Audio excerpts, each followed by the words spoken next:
बिना सोचे समझे बोलने वाले लोग जरूर सुने भगवान श्री कृष्ण और द्रौपदी की यह बातें।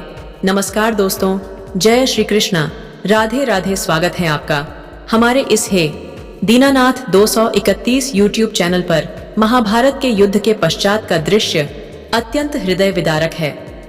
हंसता खेलता युग युद्ध की बलि चढ़ गया। नगर में चारों तरफ सन्नाटा और हर तरफ विधवाओं का विलाप करना।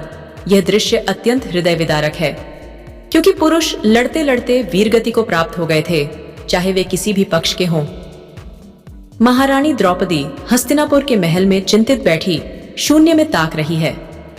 भगवान श्री कृष्ण सिसकती हुई द्रौपदी के कक्ष में प्रवेश कर चुके। भगवान श्री कृष्ण को देख द्रौपदी सीने से लिपट जाती है। ये तुमने अपनी काया को क्या कर लिया?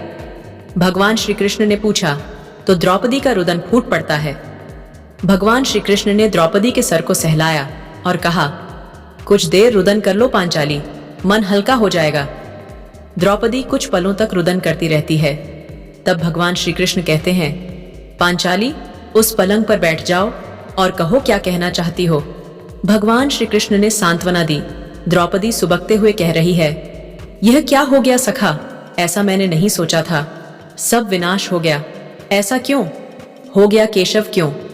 सदैव की भांति मुखमंडल पर मुस्कान लिए भगवान श्री कृष्ण उत्तर में कहते हैं, नियति बहुत क्रूर होती है पांचाली, वह हमारे सोचने के अनुरूप नहीं चलती है। तब द्रौपदी बोली, तो हे सखा बताओ, नियति इतनी क्रूर क्यों होती है और हमारे जिंदगी में नियति का क्या हस्तक्षेप है? द्रौपदी पूछ रही है। तब भगवान श्री कृष्ण कहते हैं, मैं प्यासा हूं सखी, मेरे लिए जल की व्यवस्था करो। प्यास बुझाकर मैं आराम से बात करता हूँ।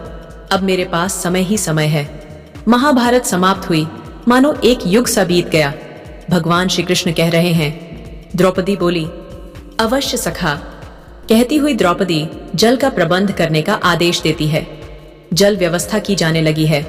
उधर जल की व्यवस्था हो गई थी।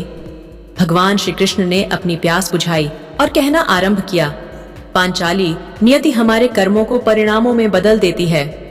सखा विस्तार से बताओ। द्रौपदी ने कहा।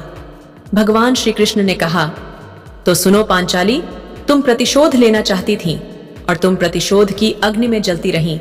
अंततोगत्वा तुम सफल हुई पांचाली। तुम्हारा प्रतिशोध पूरा हुआ। केवल दुर्योधन और दुशासन ही नहीं, अपितु सभी कौरव समाप्त हो गए है। तुम्हें तो प्रसन्न होना चाहिए।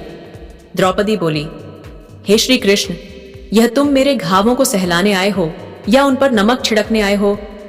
भगवान श्री कृष्ण बोले, नहीं द्रौपदी, मैं तो तुम्हें वास्तविकता से अवगत कराने आया हूँ।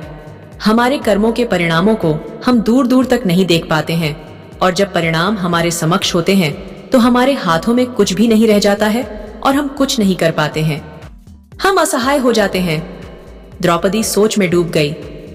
भगवान श्री कृष्ण उसके सोचने तक प्रतीक्षा करने लगे। द्रौपदी पुनः भगवान श्री कृष्ण से संवाद करने लगी है। तो मैं क्या करती सखा? द्रौपदी ने हताश स्वर में कहा। भगवान श्री कृष्ण कहते, सुनो पांचाली, जब तुम्हारा स्वयंवर रचाया जा रहा था तब उसमें भाग लेने महारथी कर्ण भी आया था और उसका अपमान हुआ। तुमने भी कर्ण का अपमान किया।